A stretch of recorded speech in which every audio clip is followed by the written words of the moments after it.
How to add signature in Outlook mail. So let's see in this video.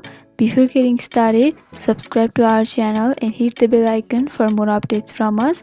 Now let's begin.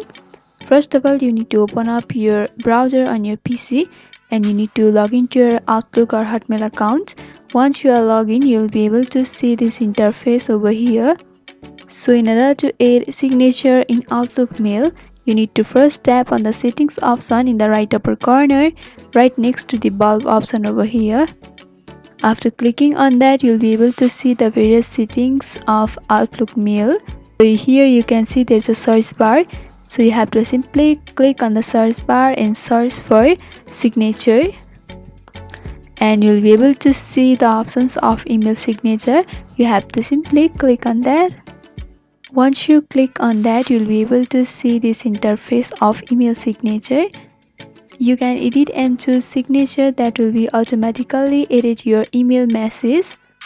So in order to create a new signature, you can click on this new signature option. If you want to edit, then you can also go for this edit option.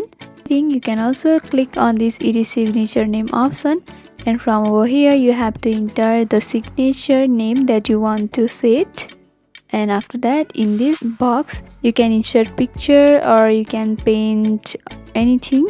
You can also add text or fonts in various shapes and letters. You can also enter bullets and type anything. Further, you can also add link and you have to enter over here by just clicking on that, and you can scroll down below a little bit, and here you have to select your default signatures for new message and new replies. For that, you can simply click on this drop down and you can select the type of signature for your new message that arrive on your mail.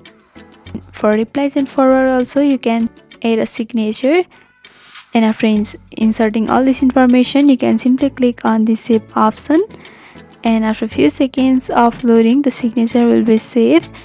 And when you try to send a new message and when you try to reply or forward to someone, then the signature will be added in your mail. For checking, you can go back and go for new email option, and in the mail your signature will be available, and whenever you try to reply to someone, then also the signature will be available. So by following this simple step, you can add signature in Outlook mail. So I hope this video was helpful. Don't forget to like, comment, share and subscribe to our channel for more updates from us. Thanks for watching.